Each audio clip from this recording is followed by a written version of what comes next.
who were in the committee starting from November, who made this event possible.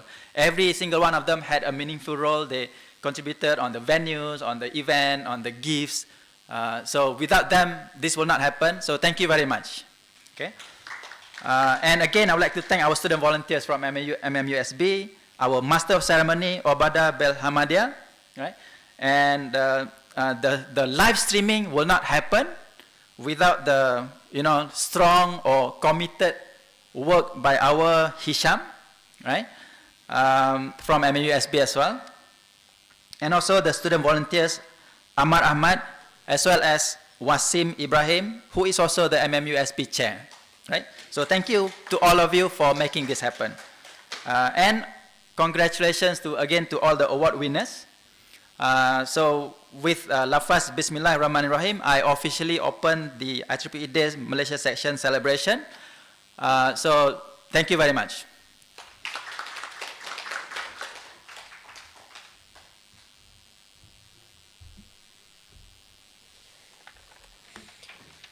Thank you, Dr. Fawnizo. Ladies and gentlemen, now let's sit back and enjoy the montage to mark the launching of IEEE Day 2020 Malaysia section.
Proceed with the celebration as previously has been done. We will cut a cake as symbolic of IEEE Day celebration. I would like to invite Dr. Fawnizo with the IEEE Malaysia Section ExCom advisors, organizing committee, and everyone to come forward and cut the cake.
Itulah.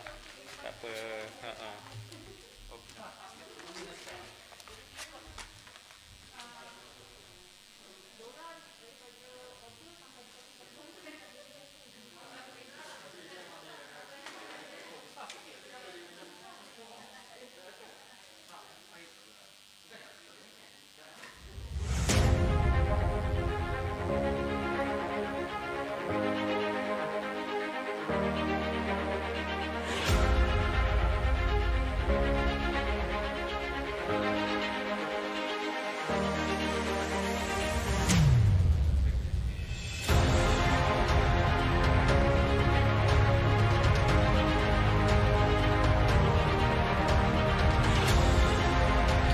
Thank you, everyone.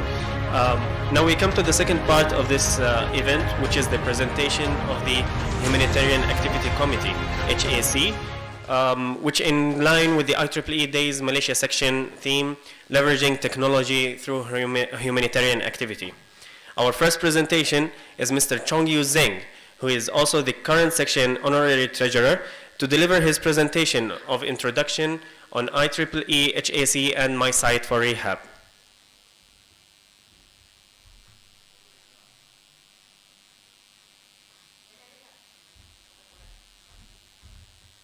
So I have how many minutes? Oh, okay, alright. So, okay, I think this should be good. Alright. So, I need to get it done within 10 minutes, right? 20, alright. Alright, so thank you for the introduction. So, welcome to IEEE Day. So, in conjunction with this, I think we are looking into HAC, alright? So what does HAC stands for? Humanitarian Activity Committee. So I'm Chong. So currently I sit in the Education Committee for HAC. So next slide.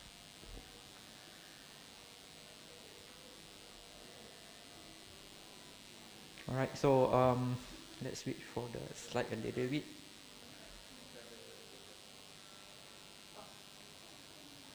Okay, so basically I'm going to talk about a little bit on HAC. What is HAC all about? Then what are the funding opportunity in HAC?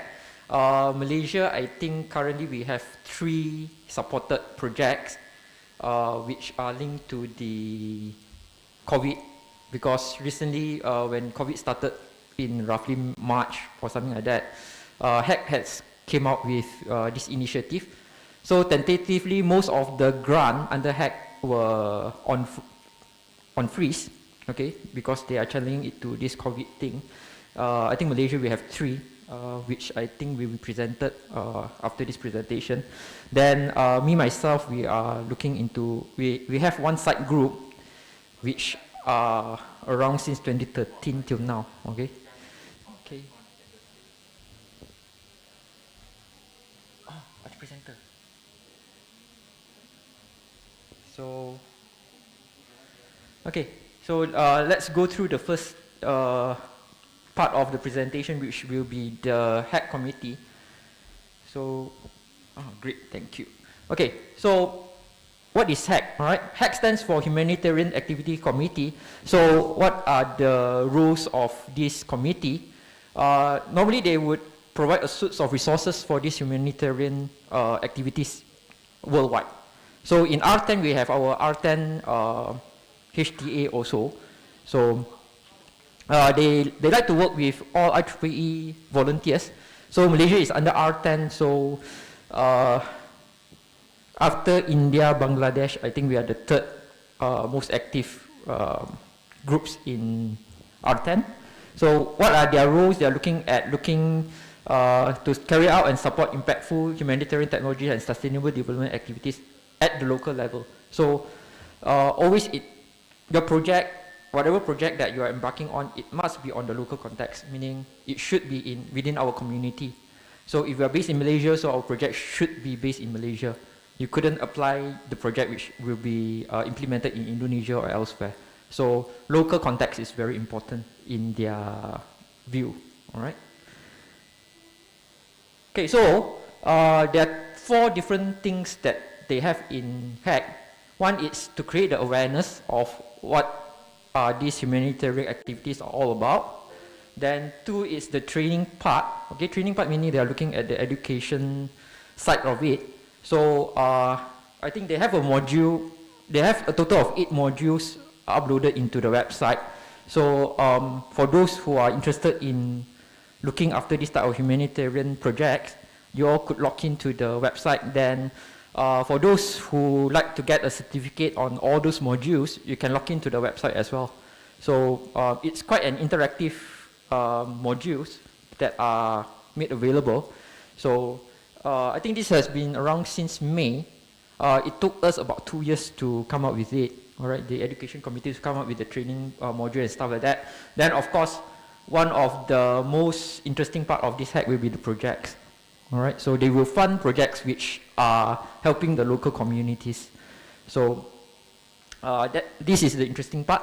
Then of course, generally they are looking into the sustainable development part of in a community and stuff like that. So they are looking into the UN Sustainable Development Goal, SDGs, the 18 goals, which they envision it to be accomplished by 2030, which is 10 years away from now.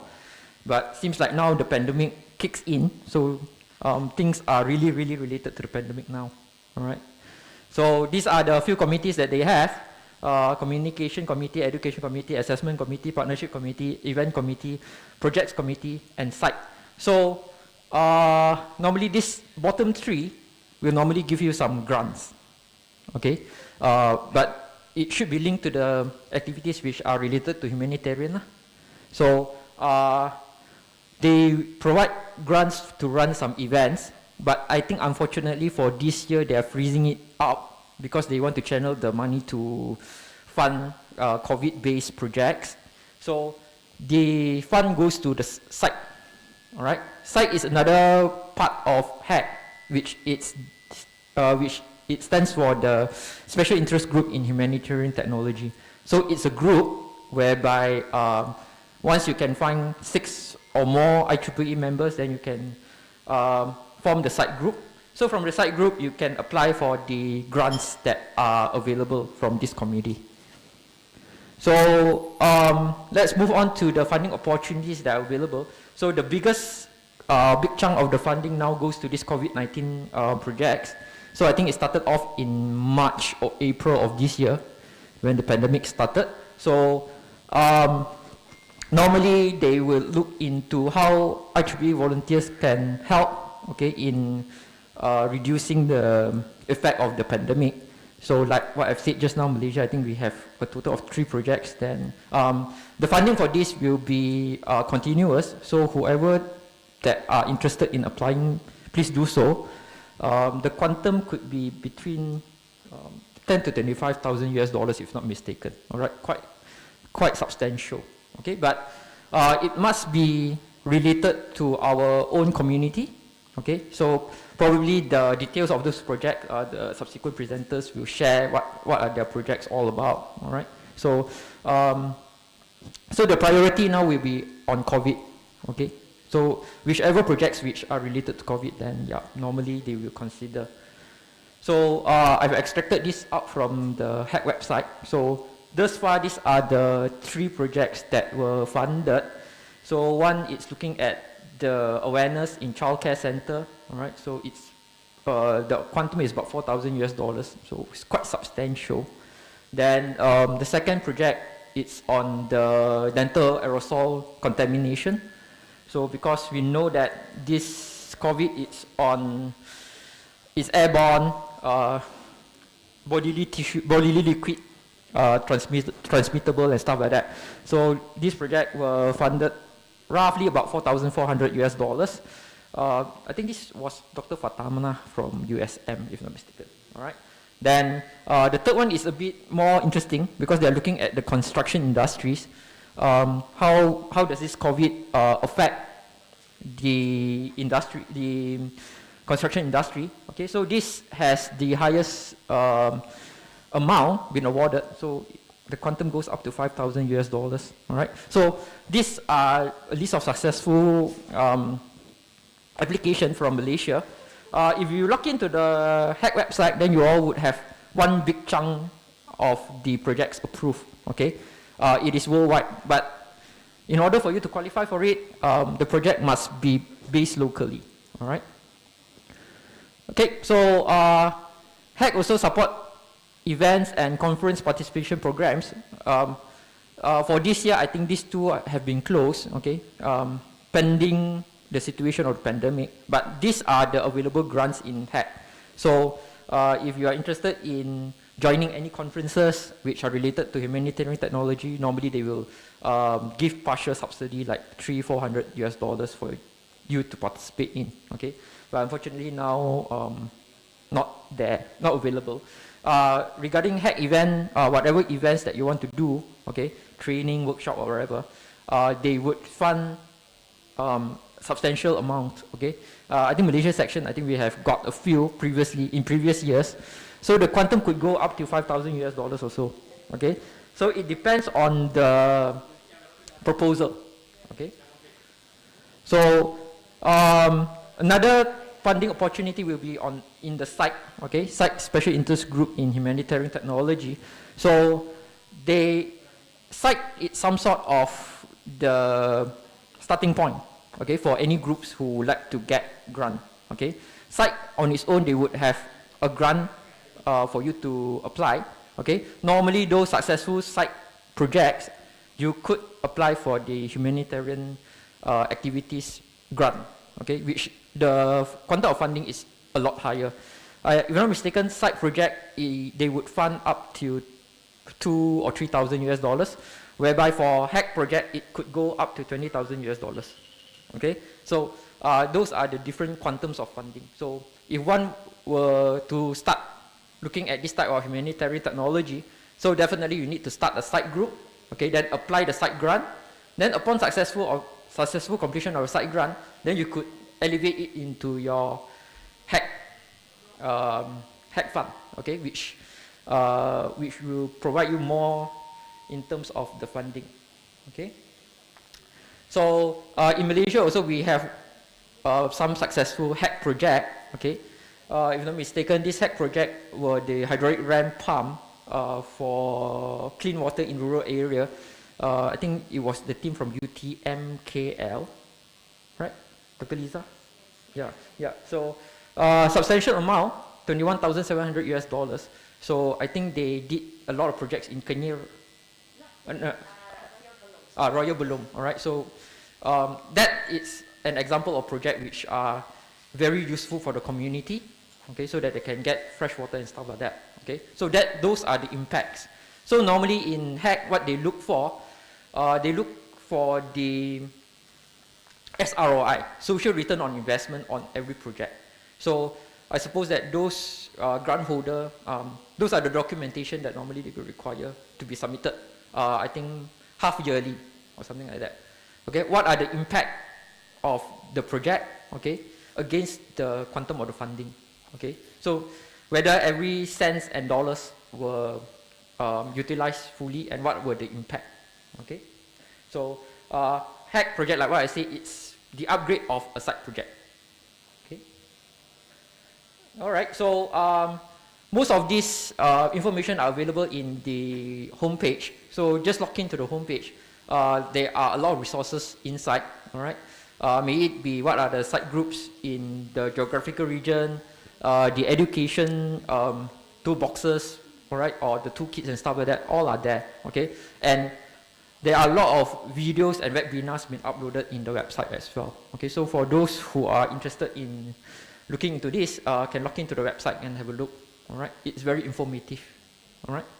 Okay, so the next part of the presentation, I will just talk a little bit on what our group is doing. All right. So our group started off with the name. All right.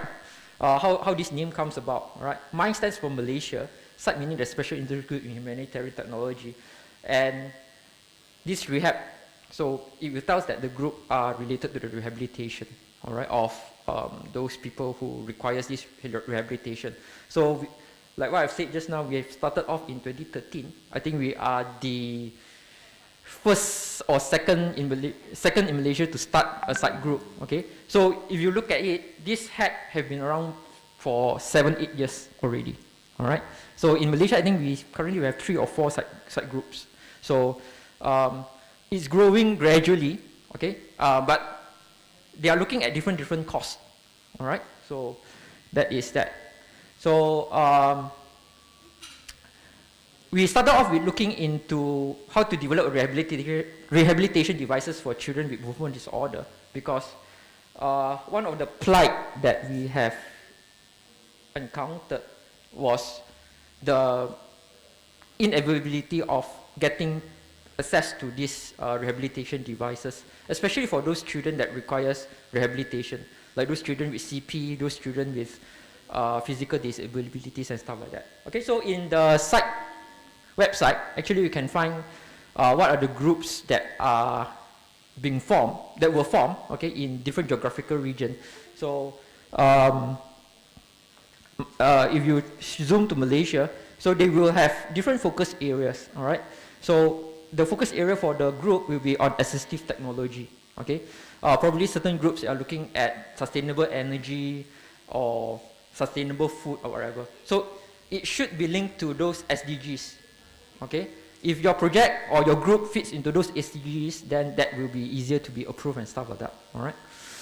Okay, so these were the group members throughout the years, okay? We have been around for 6-7 years already. So mutually we are looking at how to solve these rehabilitation equipment problems, okay, that were facing the parents of these children with movement disorders, okay. So what we look at, okay, we are looking at these 3 A's, okay, things which are easily accessible, available, and affordable, okay. I believe most technologies would have these needs, all right. So we are looking at how do we help this community, okay, whereby the children needs the rehabilitation device, but it's not readily accessible, not readily available, and not really affordable, okay. So what we have done, we are fitting our group into this good health and well-being, all right, and also looking at reduced inequalities between the disabled and the able-bodied person, okay. So not necessarily you should map your group into one of these SDGs. It could be multiple, okay, depending what are your mission and what are the costs, all right. So as long as it fits within these 17, any of these 17 goals, then this will be great, okay. So these were our partners so far, all right. So we work with those specific associations, all right. One of our biggest supporter is this Hulu Langat Special Kids Association. So we have been working with them for the past 4 or 5 years already. Because one of the challenges of this type of groups, we'll be getting these NGOs to fully support us. We can always come up with different type of prototypes, different type of solution, but whether they are willing to help us to test on it or commission in their site, that is another thing. Okay, so these are our collaborators so far. Okay, so these are the few designs that we have. So you can see that it started off very uglily, alright, because we are using scrap material and stuff like that. Then as time passes by, then things goes a little bit more interactive and more upgrades were there. Okay, so same goes to this. So these are our prototypes that being worked on. Okay, then we commission it to the centers and stuff like that. So to date, our solution were presented and were tested on 2 or 3 centers so far. So these are ongoing projects. Okay, so we always seek support and help from them as well. Okay. Okay, so since the theme for today we are looking at COVID-19, so the group also venture a little bit further than that. Okay, since we are looking at helping those children with movement disorder, so one of the key issues will be the rehabilitation, because since we have the lockdown and stuff like that, so access to the centers will be a little bit more tricky. Okay, and some parents might be a little bit worried to send the kids to the centers because the risk of infection will be greater if they are outside the house. So one of our project, we are looking at using this tele-rehabilitation system. Okay, we are developing one of these so that the physical therapists can have a look at how the kids done the rehabilitation and stuff like that and monitor that remotely. Okay, so the kids could do their rehabilitation at their own home. Okay, so definitely the risk of infection will be a lot lower. All right, so these were one of the project that we have embarked on. Then another one will be how do we disinfect the wheelchair? Okay, so one of the problem with people with disability, the most common mode of locomotion for them will be a wheelchair and stuff like that. So we know that these COVID viruses will be lying around us and stuff like that, then it could survive in different type of materials for up to 72 hours and stuff like that. So the mode of transmission is quite scary in a way because by contact. So one of the greatest contact device will be the wheelchair. So we are looking at how do we automate this type of disinfection of the wheelchair. Okay, because disabled people normally, the main mode of their locomotion will be wheelchair. So what are the things that we can develop on and stuff like that? Okay, maybe a UV-based sterilization or maybe a chemical-based sterilization. So the amount of automation that could be put into play. Okay, so we are looking at whether this solution is viable or not. All right, so these are the ongoing things that we are looking at in the group. So yep, I think that should be all for my short presentation. So but at any instances, if anyone want to have more information, log on to the website. All right, log on to the HACK website. Those informations are readily available there, or you can log into the Facebook page as well. All right, so most of the things are interactive. Then they have the modules for you to go around it. All right, so anything, if you all would like to drop me an email or stuff like that, yeah, that will be much appreciated and welcome. All right, so so last word, just keep calm, safe, stay safe and healthy. All right, so we do not know how long would this pandemic be. Okay, so we need to take care of our own self and our friends as well. Okay, so yep, that will be that. All right, thank you.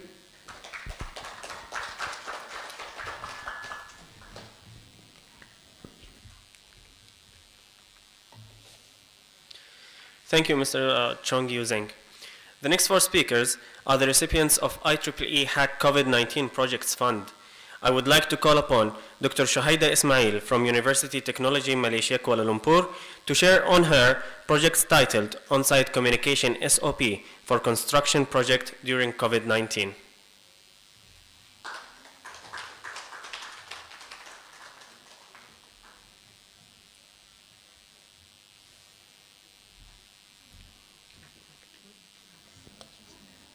Assalamualaikum warahmatullahi wabarakatuh.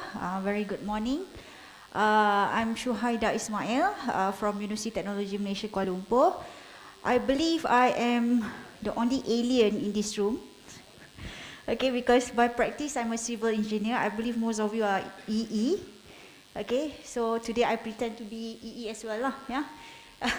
Okay, so basically this on-site communication SOP for construction project during COVID-19 is being undertaken by a group of researchers under construction field. Okay, so I won't read through the abstract of this.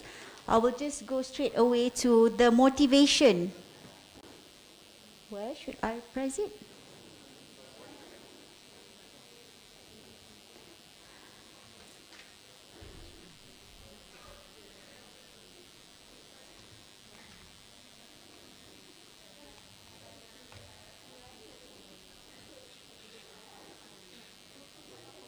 Yeah, no, yeah. It should move. One second. Just 1 second.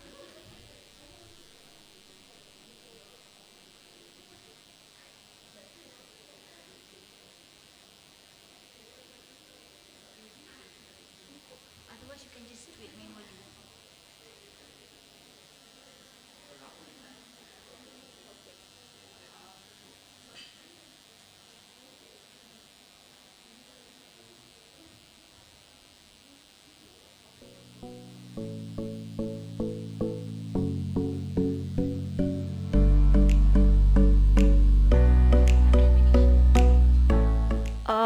I will just brief through on the motivation of why this project is being undertaken. It's a very pictorial kind of presentation, so without listening to my speech, you can even understand what is the content of this research. So the main motivation is because of our GDP that has fallen tremendously this year, even the first quarter this year at 1.7% negative, yeah. And even the same goes to the construction sector, where we fall steeply at 45% for the second quarter of 2020.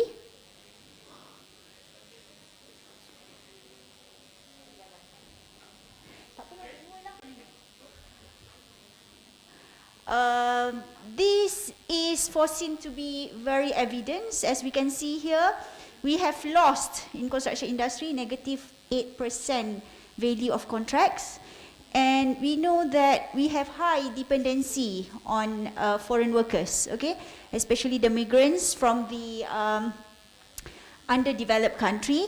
And whereas claimed by WHO, these migrants are actually the most vulnerable community that would be exposed to COVID-19 spreading. So based on the fact that Malaysia construction industry has put a very high reliability or reliance on the construction workers at 93%, okay, and only 7% local.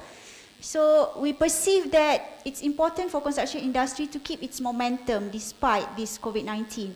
Yes, because why? Construction industry is actually one of the industries that support other industries to function, as well as add value to the capital resources. Okay, and based on the fact that when we talk about construction activities, 90% involved communication. And bear in mind that we have 93% of foreign workers. Next. Okay, we have 93% of foreign workers in Malaysian construction industry. As you can see here, more than 50% Indonesia, we have Bangladeshi, and Nepali, Pakistani. Okay, this obviously has caused miscommunication migrants. Miscommunication among these foreign workers. Okay, so we found that, yeah, it's true. The communication has caused the very big impact to the construction activities, where we, as observed here, only 9% of construction contractors comply with the CIDB Ministry of Health SOP. Why it happens? This is Kongsi. Okay, for those non-Malaysian, Kongsi is the accommodation for these Indonesian, Bangladeshi workers on construction site. So here it's usually cramped, where social distancing seems to be very, very, very impossible. And this is also in Malaysia.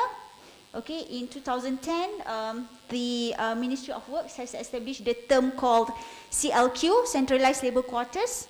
Okay, we hope to bid for another IEEE grant later, yeah, Prof. Noliza, on the CLQ. Okay, so it's usually overcrowded, where these workers, they are so accustomed with their lifestyle.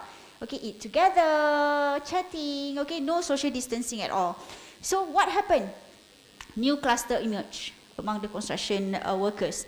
And with this emergence of new COVID cluster, these migrants, they feel so the anxiety and fear has caused them to escape during the COVID-19 swab test. Okay, this further has motivated us to carry out this research. Okay, so basically we involve five IEEE student volunteers. 384 construction workers as the respondents. We are currently at our 80% of progress. Okay, to be completed somewhere in November. So the outcomes is here. It's just in a form of a simple framework, but the efforts to develop this framework is tremendous. Okay, so our key assumption is that restrictions and COVID-19 remain. Okay, as of, I will just cut that. Okay, so these are the implementing team. We are so grateful to have Prof. Noliza to support us. kanan. Okay, and we have, other than this, we also have these three are our registered IEEE student volunteers. What is special about this team is that it's a combination of various areas. I am a civil engineer. This is an architect. Dr. Noliza, experts in machine learning. Okay, and the same goes to Dr. Satya Bama, will be doing on the analysis. Dr. LAR, landscape architect. We have also aerospace engineer here. And the three are all civil engineers, registered with IEEE as the student member. So since this is broadcasted online, right? So I, as a civil engineer by practice, I would like to promote these IEEE activities, especially the hack site grant to others. Yeah, because even when you see IEEE, at first I was quite skeptical.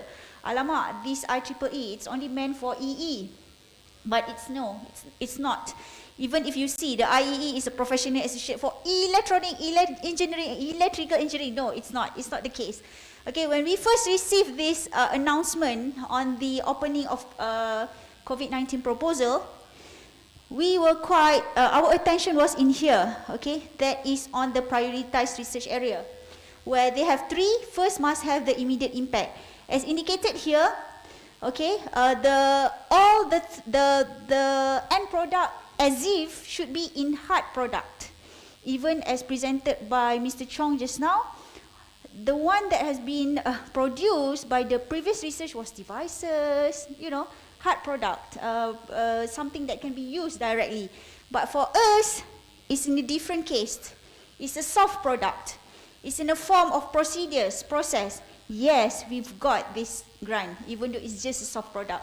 So you may want to try your luck, okay?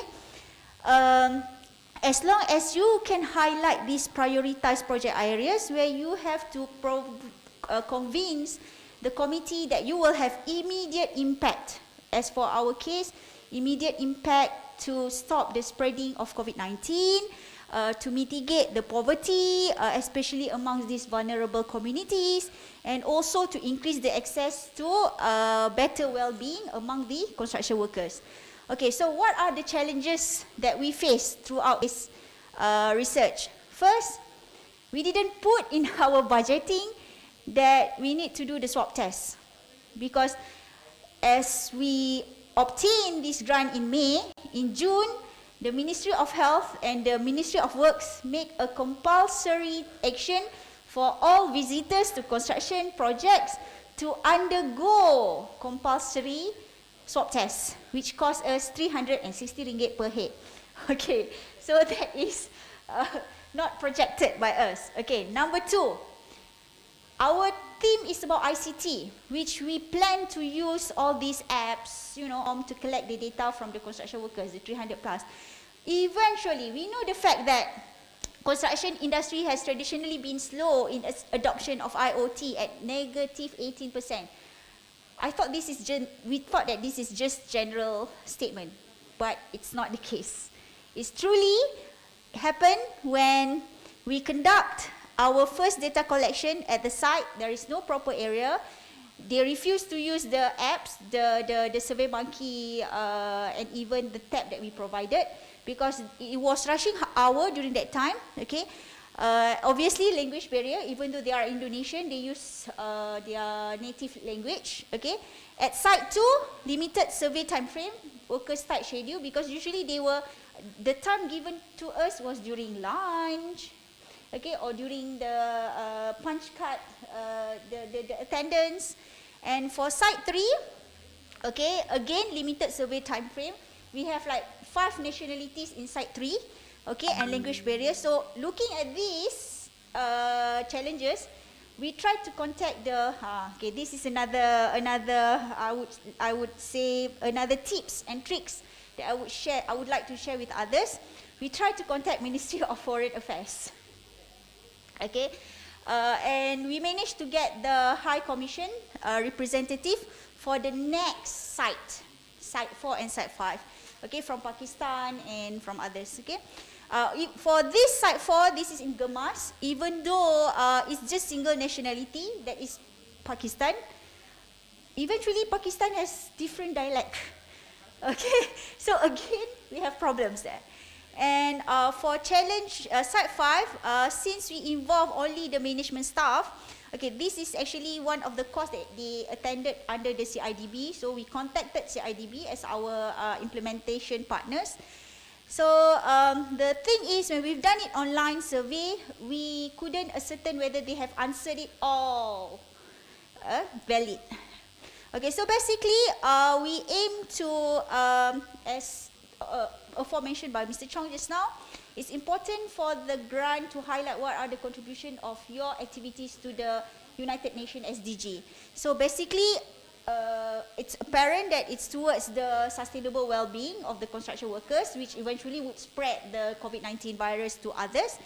And it's also to promote decent work and economic growth, so that they can maintain their employability.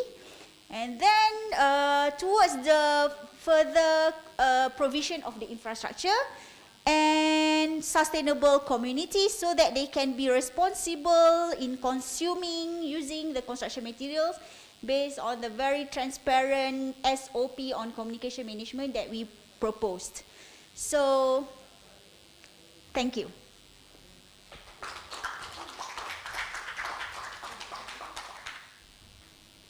No? Oh yeah, I have a short video. This is the activities on what I've been doing so far on the 5 sites and all the challenges that we have been facing throughout this hack site project.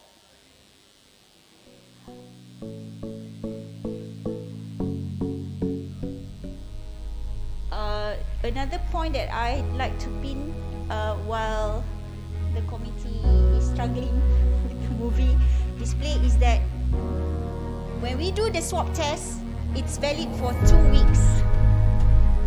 Okay, so we must do the data collection promptly within that 2 weeks. Otherwise, we need to pay another 380 for our data collector.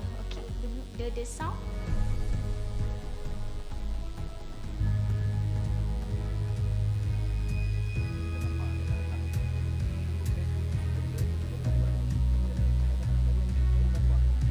We did it at 6:45 a.m. because they punch in at 7:30. Kita nampak ada datang. Saya setuju semua. Saya pun bila terlibat dengan banyak-banyak kajian ni kan, baru nampak. Kita kat atas tak nampak sangat sebenarnya. Bila turun, baru nampak apa masalah. Kajian sekejap je. Lepas tu, saya masuk set. Tak ada. Kerja. Lain kan orang dekat sekarang tu dah betul-betul.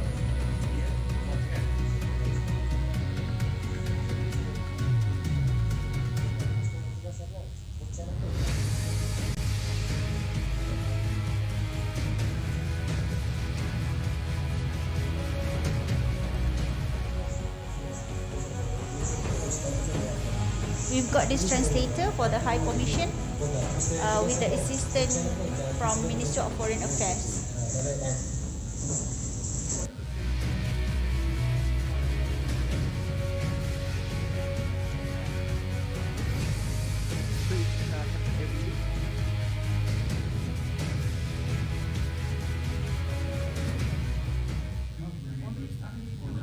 Was it the same worker, the same job task, but we reminded? That means every shift has a... Yeah. So it's happen every day? Yes, every day. Every morning, everybody is involved. Only the workers on that task. That task. That's specified. Thank you so much. Because these are the things that we want to capture. I hope it is. Yeah, it is. Even for your mind, so mesti ya.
Okay, we still have time if there are any questions and you want to direct to Dr. Shuhaida. There's a chance for that. Okay. Thank you. Okay, thank you, Dr. Shahida. Next presentation is from Dr. Noor Idura Abdulrazak from University Technology Mara Shah Alam. She will be talking about the project titled COVID-19, Children Awareness and Support Materials for Child Care Center.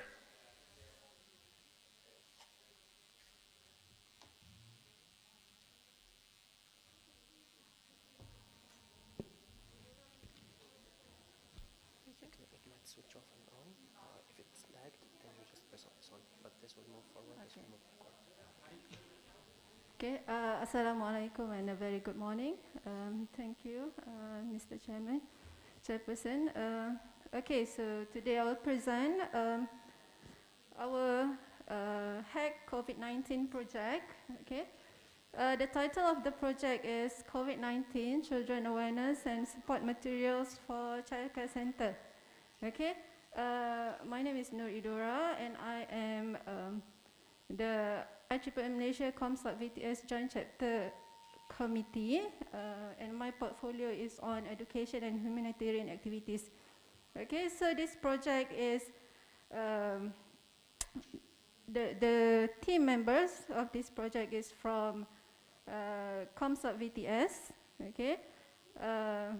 The members is Dr. Mardani from MMU and also Dr. Rajazahila from UTM. Okay, so for the implementation partners, we have collaborated with Persatuan Cakna Anak Malaysia. Okay, this is a NGO, charitable organizations that gives parenting courses and trainings for childcare, particularly in Selangor.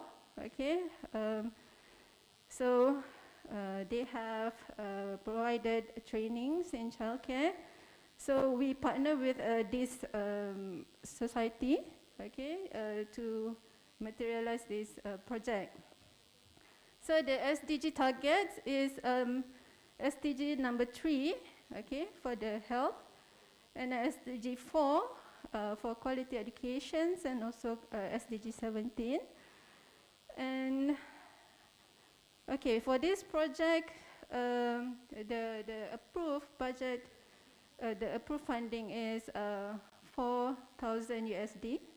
Okay, it's quite substantial. This is a awareness project and sensitization. Okay. All right. So why we choose this project? Okay, this is the target group is children. Okay, there's not many projects that have children as the target group. Okay, so we want to create awareness to the children. Okay, but during this pandemic, it's hard to work directly with children. So we approach the childcare centers. Okay, so we will work with childcare centers to spread awareness about COVID-19 to the children, okay, in their childcare center. Okay, so it's really hard for the children to adapt with this new normal. The nature of children, they want to play. They get close together, but it's always touching and fighting, playing together. So how we want to create awareness or to educate these children, okay? It's quite challenging, kids below 6. Okay, our target group is kids below 6, and how we want to get their attention and how to educate them it's quite challenging. Okay, so what's the solution? So we will provide support materials. Okay, the support materials such as posters, videos, some animations. Okay, we give them to childcare centers. Okay, for them to use at their childcare, and then for the impact. Okay, for this pilot project, this is a small-scale project. The duration is only for 5 months. Okay, and we selected 5 childcare centers in Shah Alam. Okay, and then we will give the support materials. Okay, so each childcare, they have about 70 children, so this project will impact at least 350 children. Okay, so how we can make it sustainable, so the materials that we produce can be reproduced, okay, and later can be distributed to more childcare centers. Right.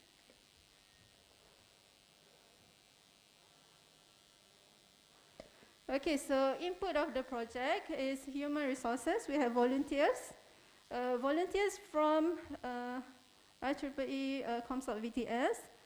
And also we have collaborations from university, okay, from UITM, from MMU and UTM, okay. And the financial resources is from the grant, the HEC grant. And also, I think Comsalt will add some financial resources as well. Okay, and the knowledge, okay, so the knowledge or the information that we get is from the ministry, okay, from MOH. Okay, we will refer to JKNS, the Jabatan Kesihatan Negeri, okay, and also we will work with MBSA, okay, for the guideline and SOP at the childcare. Okay, and for the activities, we will create and design contents, okay, visual materials such as posters and videos, okay. So we will use animations, cartoons, okay. You know, it's a storytelling, it's a good way to get the children to engage, okay. And then also, we will also give mask, okay, face mask and also face shield, okay. And the output, okay, the output is posters and videos and also customized face masks and for children and the carer, okay. So the customized face mask, we already discussed, we already have some surveys from the childcare center, like what is the suitable PPE for the children, okay. So they said in the class, it's better for the children to just wear face shield, okay. It's easier to interact because they can see the face, okay.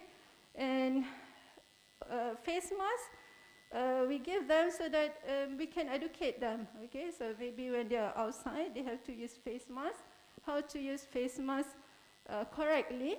And the most suitable face mask for children, they said, is something with a head loop, but with adjustable head loops, okay? So it's easier for the children to put on, okay? So we take their feedback, so we will try to make a customized face mask and face shield for the children, okay? So the outcome of this project, so it's the awareness on COVID-19, and also the new normal practices for the children.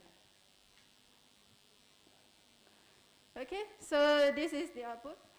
Basically, this project is at the beginning stage. Okay, we just started it early this month.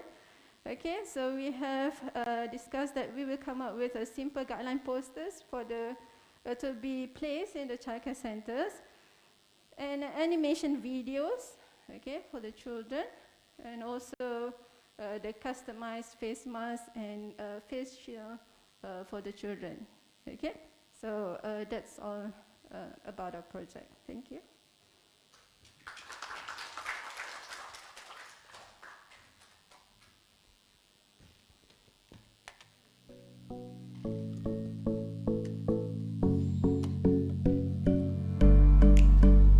Thank you, Dr. Noor Edora. The next two presentations will be a webinar via WebEx. We will hear from Dr. Fatana Muhammad Suhaimi, who will share with us her project on dental aerosol containment equipment for the prevention of COVID-19 in Malaysia. Dr. Fatana is from University Sains, Malaysia.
present or share our project entitled Dental Aerosol Continuous Treatment for the Prevention of COVID-19 in Malaysia.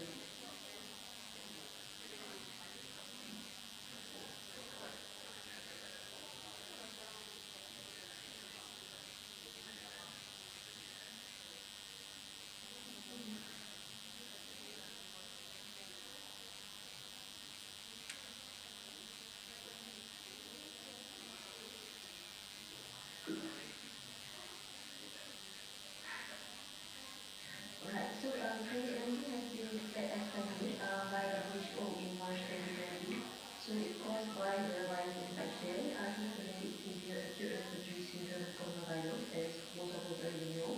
So many activities have been affected, including infectious disease, including dental treatment and services. So this will be design for health services prepared by the Ministry of Health. It should be noted that new norms on dental treatment particularly shall be practiced at least until end of 2022. So the issue is now is how to provide dental services without causing risk of infection either to the patient or to the dental healthcare personnel. Right, so currently dental treatment requires close contact between patient, dentist and also dental assistant. So the treatment involve mouth cavity of the patient, of course. So whether it's actually the waste or the medium where saliva is being produced. So the problem is that saliva has been proven to be one of the medium carrier of COVID-19 viruses. Therefore, dental healthcare personnel are exposed to the high risk of infection and precautions are especially needed to avoid this infection of transmission. Okay? So in addition, dental treatment involves lots of rotary dental and surgical instruments, for example. We also have handpieces and ultrasonic scanners and air water syringes. So these instruments create a visible spray that contains particle droplets of water, saliva, blood, microorganism, and also other types of debris. So let me just show you some of the examples. So we can see, obviously, there has been a study that relates how the aerosol has been created from the mixture of water from the handpieces and also saliva from the patient's mouth. So this is definitely pose risk, especially to the dental healthcare personnel and also their assistants. So, in order to tackle this, we were actually producing aerosol containing equipment in the dental clinics to prevent the spread of aerosols. This is to ensure safer condition for the patient and of course the dental healthcare personnel. So the objective of our project is to prepare dental aerosol containing equipment that can be used by the dentist when treating their patients.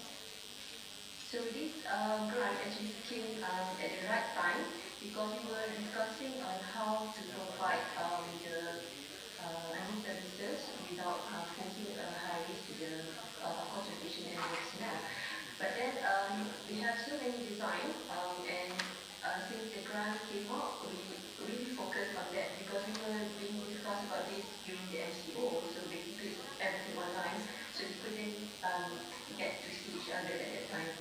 So yeah. So before I forgot, actually there's IEEE volunteers and also non-IEEE volunteers contributed to this project. And also we work together with the dentist, dental technician, and of course dental assistant as well. So these are among the activities that we did during the project. So before what we aim in this project is to actually deliver a number minimum 150 pieces to all the clinics and also hospital related to the dental treatment located specifically in the northern region of Malaysia. Because at that time it was quite impossible to travel a lot, so that was the initial plan. But then after several discussions and we still got more to produce, so we will also expand to the other part of the region in Malaysia. Okay, so this is some activities during the implementation of the project. And also, yeah, so the team member actually gathered, after we discussed the design online, so we sit together take on some of our patients because I'm attached, I'm actually working in the Advanced Medical and Dental Institute, so we have our own patients, so we managed to test that one on our patient first.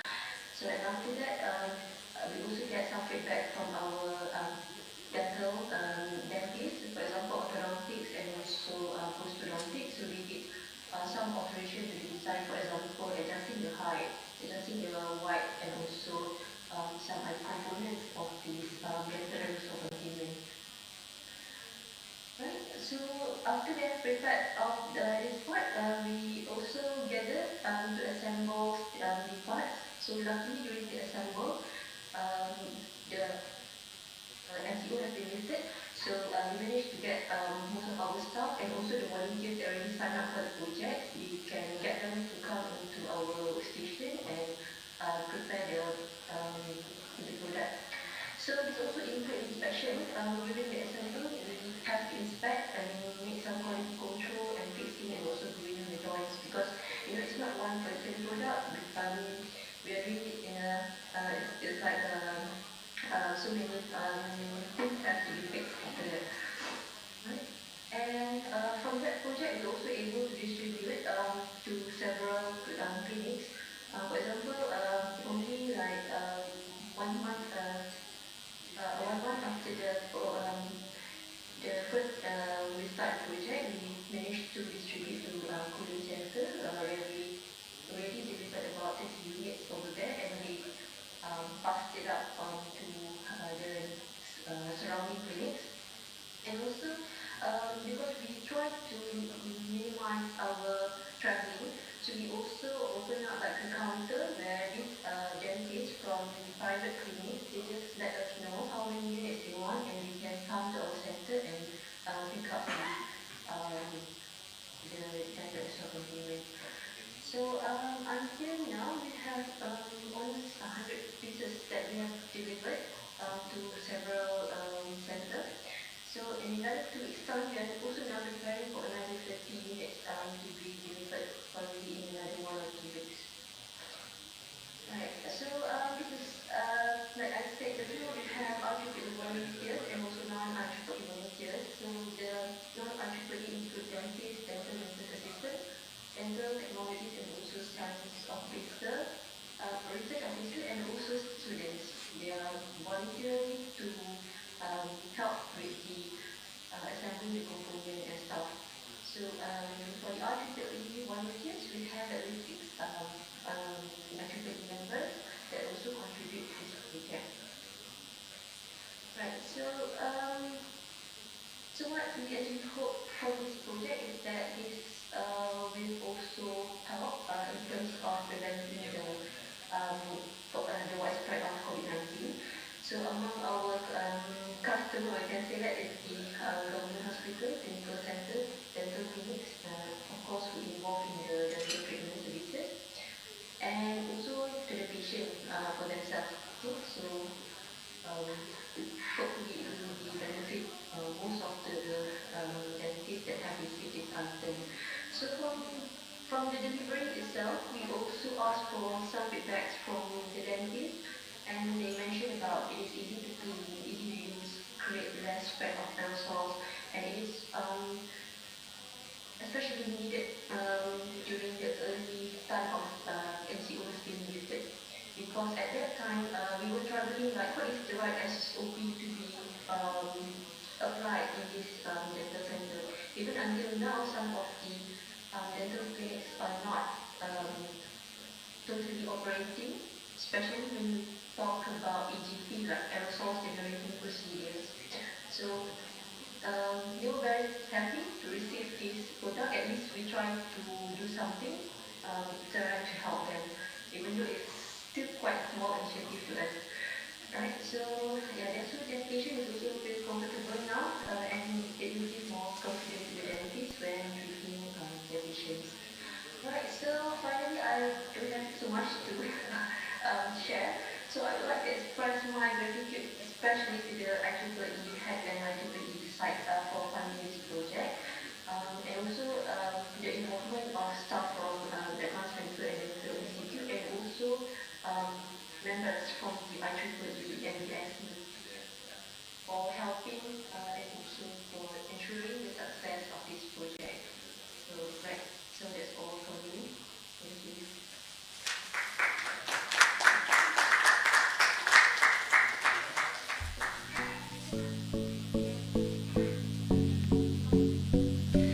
Thank you, Dr. Fatana. And last but not least, let's hear from Mr. Ghulam Mustafa Abru from University Technology Petronas. He will talk about his project titled Designing an IoT-based disinfectant gate for reducing the reproductive coefficient of novel coronavirus COVID-19 in Malaysia.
countries have been reported these type of cases. I have not updated the cases, but still, the cases are coming from different parts of the world.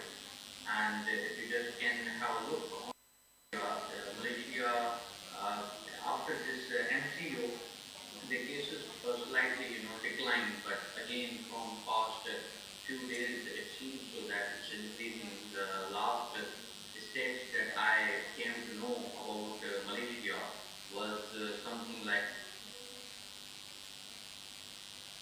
again, very concerning. So, during MCO, I thought about COVID-19 that apart, though student and my area of research is stability of drones. But still, as an IEEE member and a person who thinks about the humanitarian thing, as an engineer, as a researcher, we always try for providing the alternatives. So after thinking for this situation, I thought that when MCO will be somehow removed, the people will use to travel in a very conventional way. They used to go for shopping, they used to go for, sometimes they go for eating dinner outside or lunch maybe. So what will happen at that moment, because this particular virus is so contagious? So after just going through some of the literature review, I just come up with an idea. That is, we can see that there are several places where we can find the smart gates, and these gates are basically somehow allowing a person just to spray the disinfectant, and maybe some of the gates are there where they provide ultraviolet radiations. So they assure this thing that this will not spread COVID-19, and it will kill all the remains of COVID-19 on a body of a person or maybe any sort of belonging. But apart from that, if I just, I was watching a movie on YouTube, and in that there was several ways that that are introduced around the globe for this COVID-19. So I thought that why not we initiate this powerful feature of Internet of Things? Why? Because it was most important that after MCO, the dynamics should be measured within the city, within the state, within the province. So for that, I just went through a brief literature. In literature, what I saw that there are many of the models that have been presented so far to compute the reproductive number. So this particular project is sponsored by IEEE Hack and this special interest group for humanitarian technology. And I propose that this particular gate not only spray the disinfectant, not only measure the temperature via contactless temperature sensor, but it will also gather the data of suspectable, exposed, infected, and recovered people. Because after acquiring this particular data, my this gate, the IoT based gate, will send all the data to IoT broker, and over there we will gather the data and we will apply any machine algorithm. And after applying machine algorithm, we can just have an idea that within a city, let's suppose I'm in Sri Sikandar. So within the Sri Sikandar or within the Perak, what type of dynamics are there for COVID-19? So this is one of the hardware approach that we can do the things very easy, and we can make easy precautions for that. So this was the literature review that I made. So regarding the methodology, it's quite simple. If you can just go through the left block diagram, that is figure 5, you can see that we have image processing unit over there, which will just capture the image use while an entrant is passing through the gate. It will capture the image whether the person has the mask or not, and if he has not mask, then he will not be allowed to enter into particular territory. And after that, we have TMU. It's temperature measurement unit. It will detect the temperature contactlessly. IR sensor is just to trigger the system as entrant arrives on at the main position of the entrance of the gate. And after that, we have ESP module. It's a Wi-Fi module, which will just enable the data to travel to particular IP. And after that, after some time, when after 3 hours or maybe 2 hours, the entire gate will be having UVC irradiations. UVC irradiation means after some time, the entire gate will be radiated, so that all the germs may be somehow removed. And after that, we have a sprinkle motor also, which will sprinkle the disinfectant on the particular thing. So now, if any entrant is walking through the gate, the system will locate the category either suspectable or exposed. The recovered and infected data will be coming all the way from the regional or the provincial hospital. So we will have two data from hospital, that is exposed and that is infected, and this what we say, infected and recovered data. The patients who are infected and recovered. So this is coming from hospitals, and this gate will provide the data of suspectable and exposed, and this data will be just directed to a IoT broker, and over there we will apply any machine algorithm to compute the COVID reproductive number, that how this curve is basically going upward or downward, what is the exact position of particular city or state. So regarding this, what I did in UTP, we just have some mock data, and on the mock data, what we did, these are the results that we used to do. The camera will capture the picture and recognize whether this person is within is this person is within belongs to UTP, or it's a strange or new one, or maybe a visitor. So if he is visitor, the details will not be there, so the security guard about the identification and something like that. But if he is from UTP, then its temperature and all the things will be measured. And when the entrance all the day, because the test case for this particular project was UTP, so within the UTP, people are coming and going in the end of day. So this particular gate will be most probably deployed on the entrance gate, or maybe the Department of Electrical Engineering, so that we may have a somehow a prototype results. So some of the results are proposed that we did, and after that, when entire data is gathered on particular IP, then we will go for the running of machine algorithm, and that part is basically decided to be done by one of our partners. He is Nirbhay Mathur. He is research scientist here, and this particular algorithm will cover that what is the situation within UTP. So afterwards, after getting the success, this particular thing can be deployed onto several restaurants and all the things where you can find only a simple QR card, and the simple diaries where people write their names manually.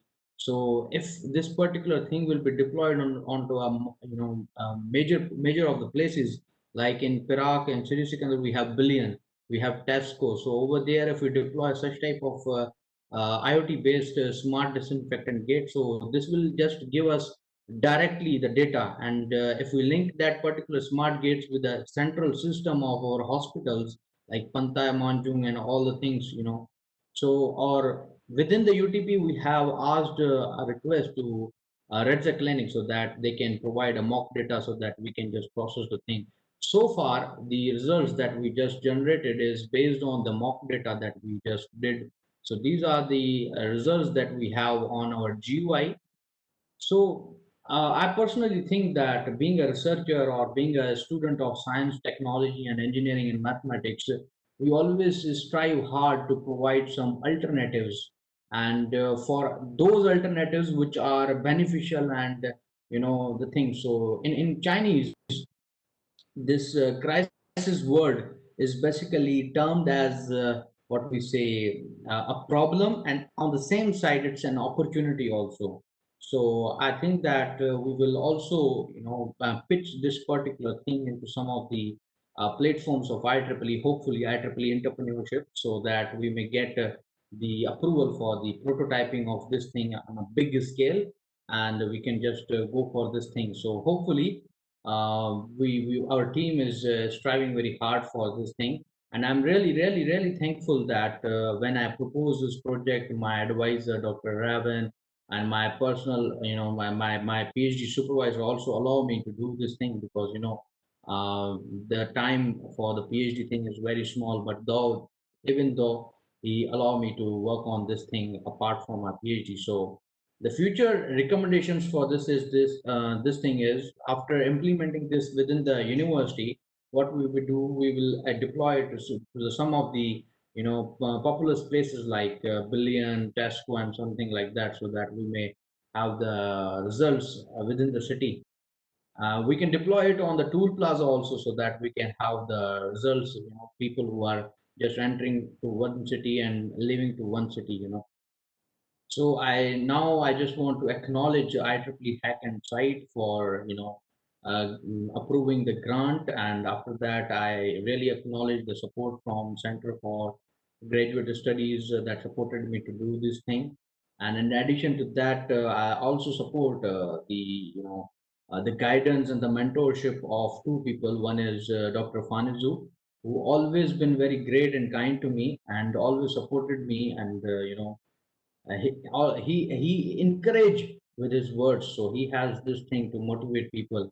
And apart from that, I am really grateful to Mohammad Hussain, the SSR, the current SSR. He has been guiding me all the way, and mentoring me regarding the IEEE things and the trends over here.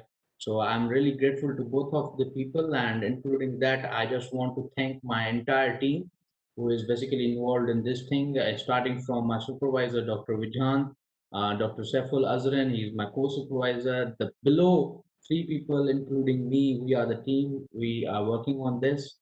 And above all, not but the least, Dr. Aravan, who is the advisor of our student branch. So I'm really grateful to entire people who supported me so far.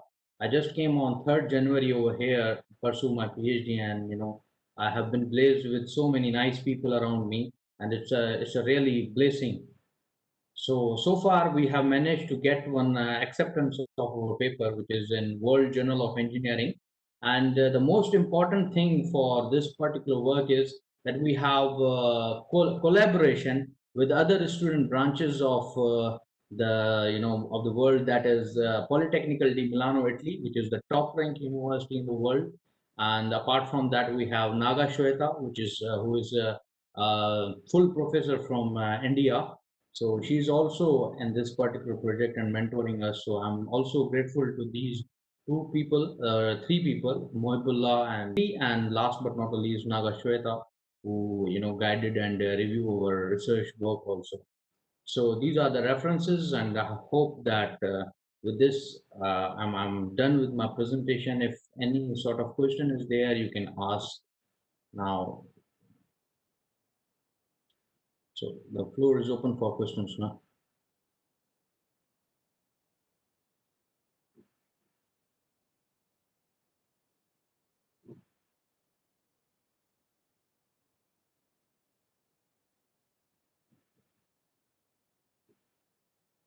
Or the IEEE Day Malaysia section again, so we can start with it.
Ladies and gentlemen, with that our session on hack presentation has ended.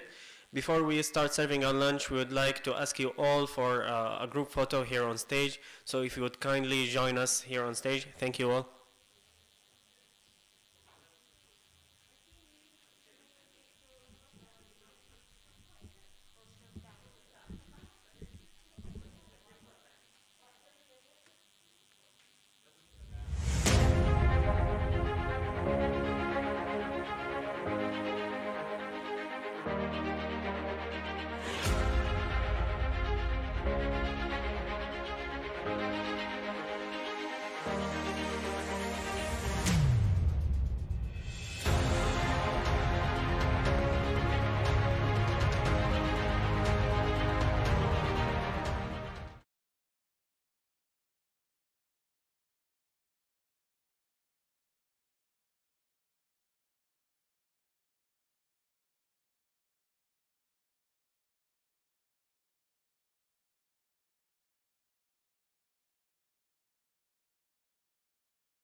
ثقيلة ارفع.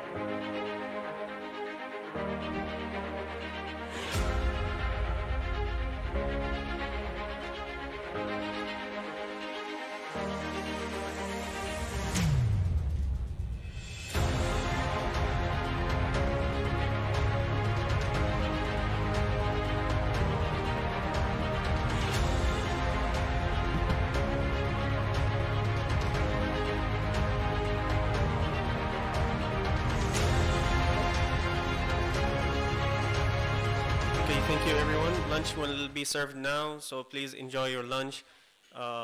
We'll see you after that.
Ladies and gentlemen, while lunch is being served, we will proceed with the award appreciation. The first announcement is the winner for the Stay at Home contest. So first winner, we have the IEEE Curtin Malaysia Student Branch.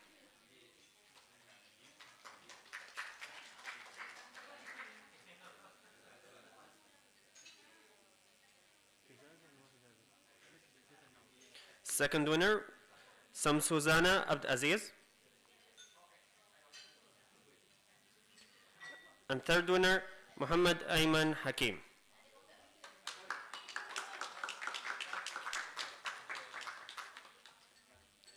As a token of appreciation, IEEE Malaysia would like to present a plaque for each section, ExCom and advisor. I would like to invite Dr. Faunizu to do this honor.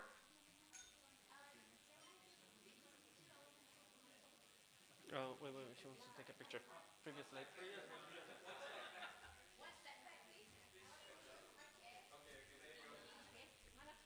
This one dah ikut sequence kan? Okay, repeat first.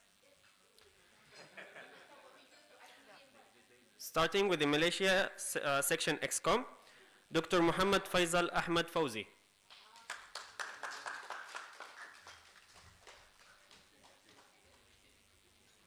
Ada kamera? Camera. Kamera tengok apa? Can we borrow you for a while?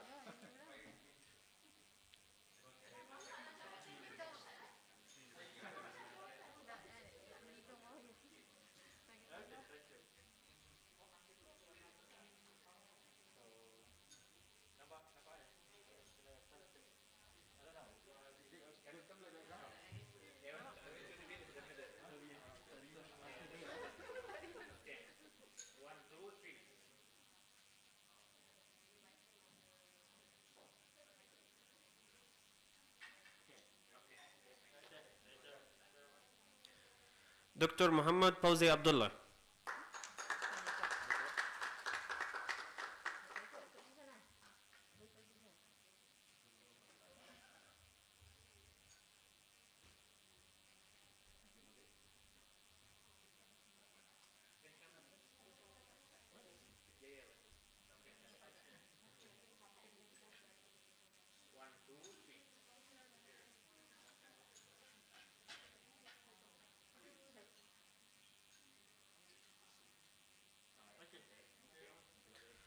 Dr. Rozmiwati Muhammad Mokhtar.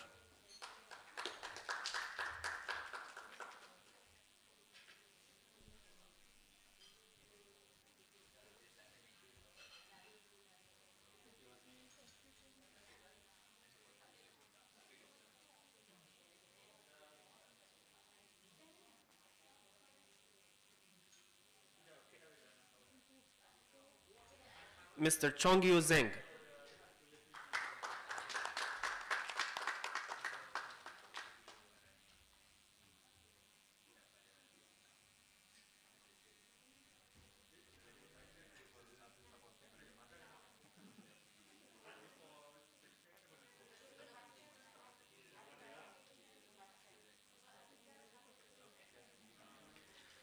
Dr. Haidawati Muhammad Nasir.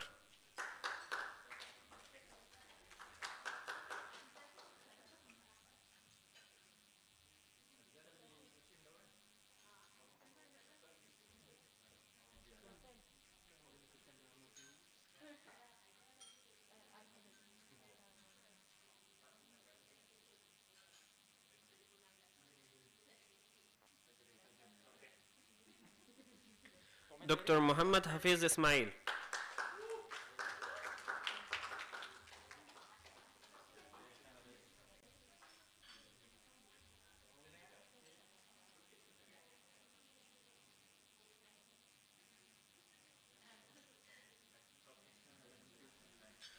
Dr. Fakhrul Zaman Rohani.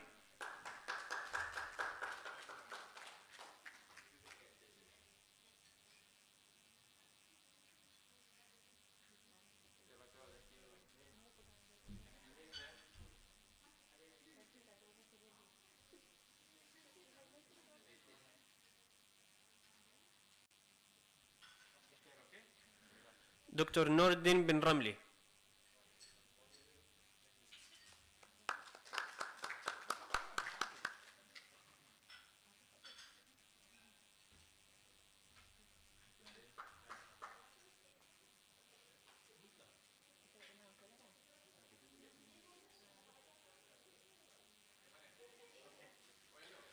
Ayar Azza Shafia.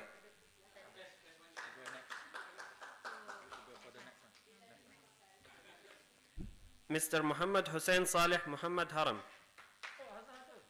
Ah, she's here. Aku tak datang tadi, sorry. Tak nampak lagi tadi. Sorry. Kita tukar balik. Okay. Oh, no. Tak tahu, tak nampak agaknya.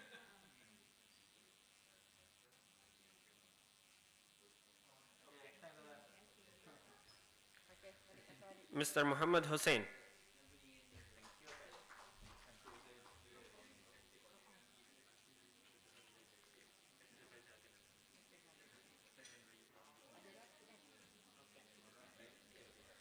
And for Dr. Faunizo himself, I would like to invite Dr. Muhammad Faisal to present it.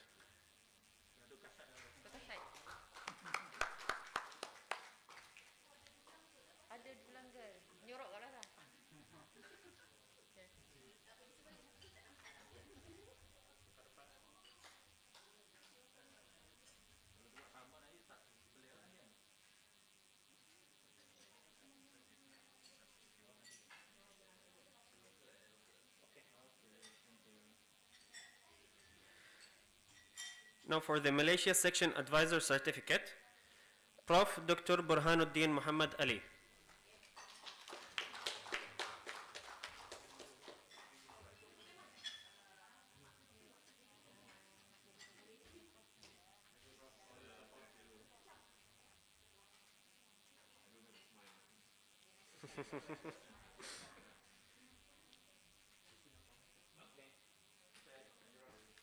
Prof. Dr. Muhammad bin Ismail. Prof. Dr. Nurliza Muhammad Noor.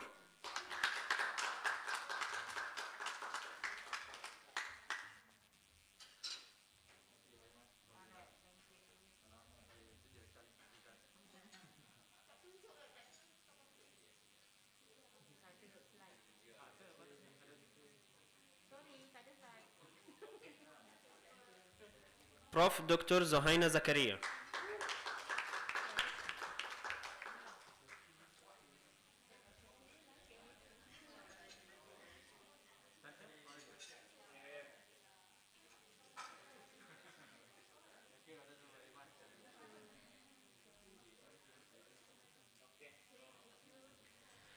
For the next award, I would like to invite Dr. Muhammad Faisal Ahmad Fauzi, the IEEE Malaysia Section Awards and Recognition Chair, to announce the recipients.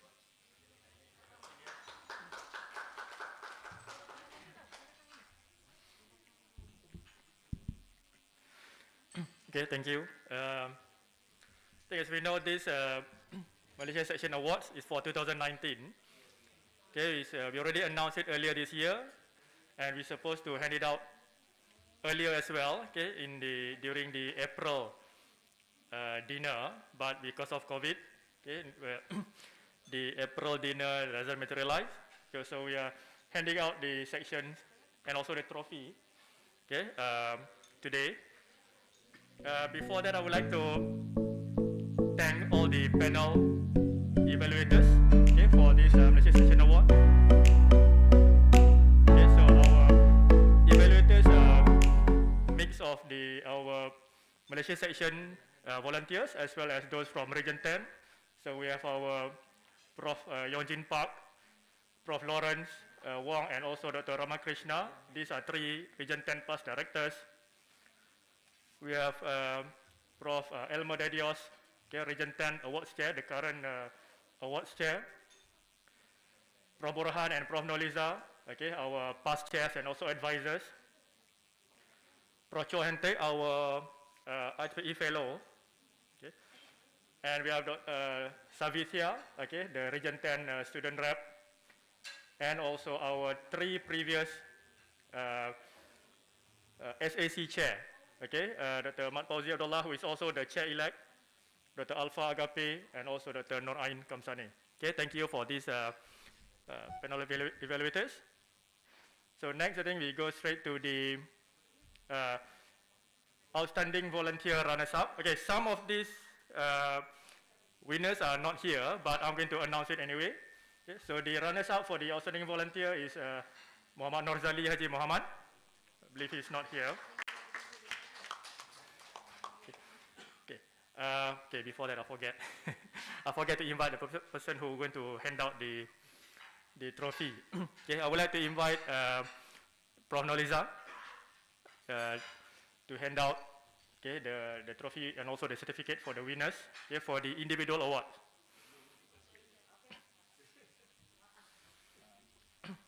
Okay. Okay, yeah. Okay, so the winner of the 2019 Outstanding Volunteer Awards is Muhammad Hafiz Ismail.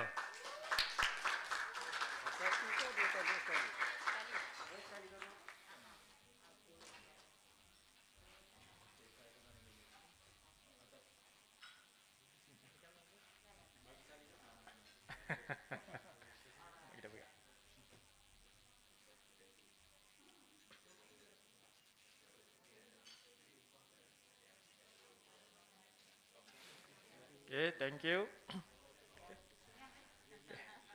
Okay, next will be the 2019 Outstanding WIE Volunteer Award.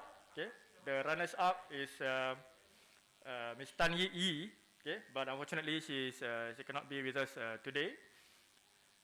Next is the Outstanding WIE Volunteer winner. Okay, goes to Rosmiwati Muhammad Mokhtar.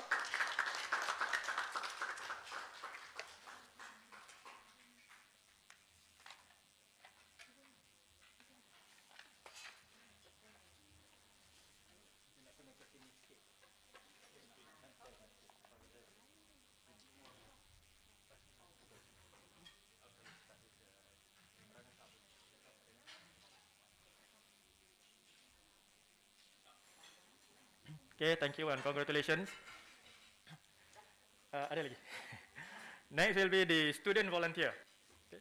So 2019 outstanding student volunteer, second runners-up goes to Alvin Lau. Unfortunately, Alvin is from Kertin. Okay, he cannot join us. The outstanding student volunteer first runners-up goes to Teh Chuan Zi. Okay, also he cannot be with us today. Okay, next will be the winner for the 2019 Outstanding Student Volunteer Award, Mr. Muhammad Hussein Saleh Muhammad Haram.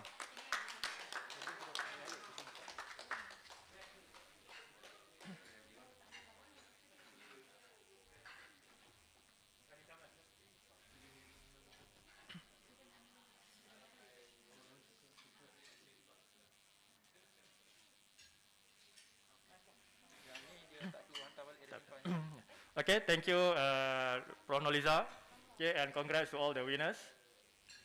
Next, I would like to invite Prof. Orhan, okay, to hand out the trophy and also certificate for the chapter and student branch award.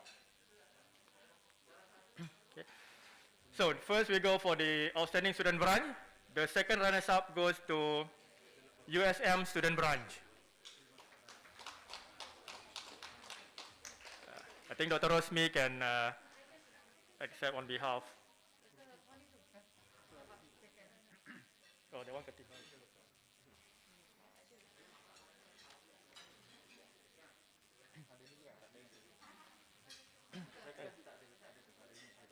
Okay. Okay, thank you. Oh.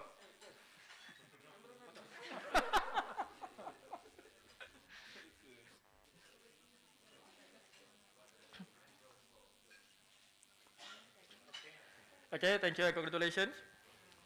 Okay, the first runner-up for the outstanding SB, Multimedia University Student Branch.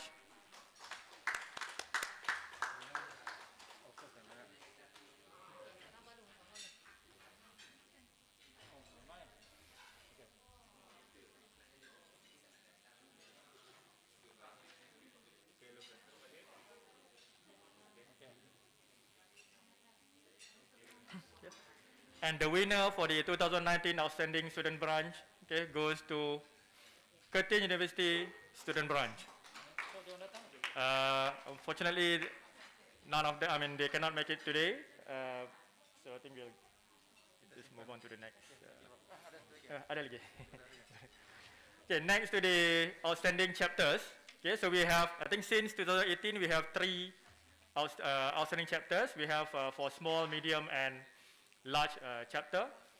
So the winner for the small chapter award, okay, 2019 is the Electronics Packaging Society Malaysia chapter.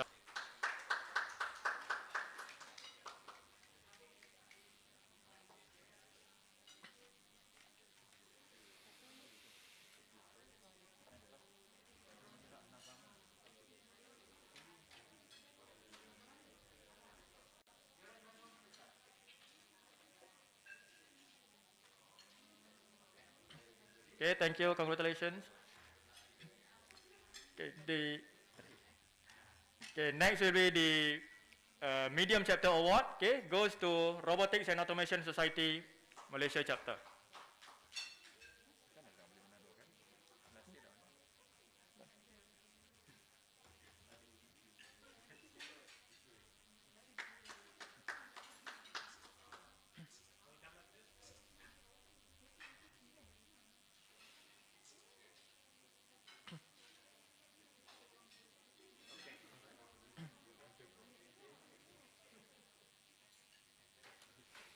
Okay. So next will be the last chapter award. Okay. Goes to the Communication and VT Society Joint Chapter.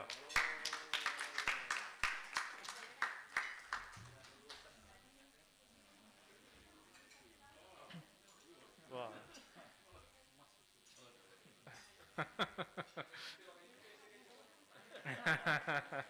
No, dia hantar. Tolong bagi je. Okay. Thank you, Prof. Borhan. Okay. Okay, that basically is it for the Malaysia Section Award for 2019. But I was also asked to announce the Region 10 Awards 2019. This is actually for the awards received by our members from Region 10. Okay. So the first of these awards, okay, is for the R10 SAC Outstanding Student Volunteer Award. Again, Muhammad Hussein Saleh Muhammad Haram is the winner.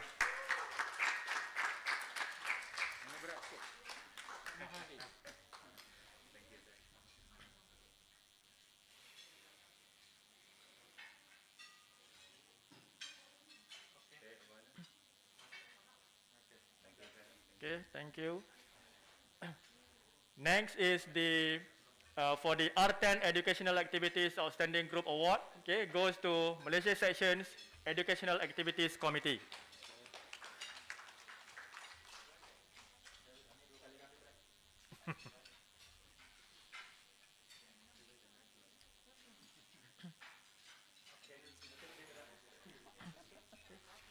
So the last one, okay, is for the WIE Outstanding Student Branch Affinity Group Award. Goes to the USM WIE Student Affinity Group, Student Branch Affinity Group.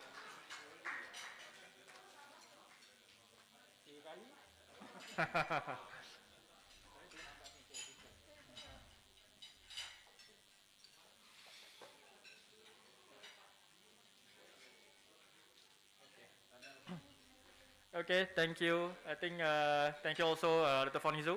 I think that's about it from me. I think all the award winners has been called out. Okay, thank you. Okay, and I think enjoy your lunch.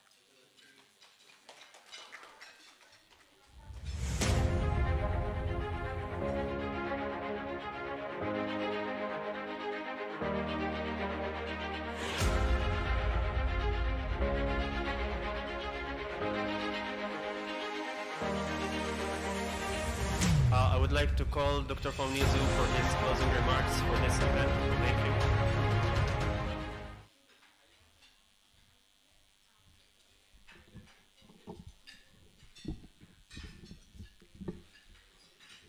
Okay, Bismillahirrahmanirrahim. Okay, so I guess for to conclude the event, especially for those who are online, watching us online on the broadcast. So thank you very much for staying with us all the way from start to finish. Basically for IEEE Day celebration, even though we are doing it today, the event continues throughout until 17th of October. In fact, we have a few other events happening under the IEEE Day celebration program, right? Which is coordinated by Dr. Hafiz. So find out where those things are happening, and most of them are available online on broadcast. Anyway, for those who are on broadcast, I'm unable to invite you to join the lunch. I think we will end the broadcast very soon, right? But for those who are here, enjoy your lunch. Hopefully, this small event for us to get together, even though we haven't had the opportunity to, be in the physical event for many months, 6-7 months. So this is the first time we are having a physical gathering, I guess since February. So enjoy your lunch. In that case, I officially close the IEEE Day celebration. Thank you.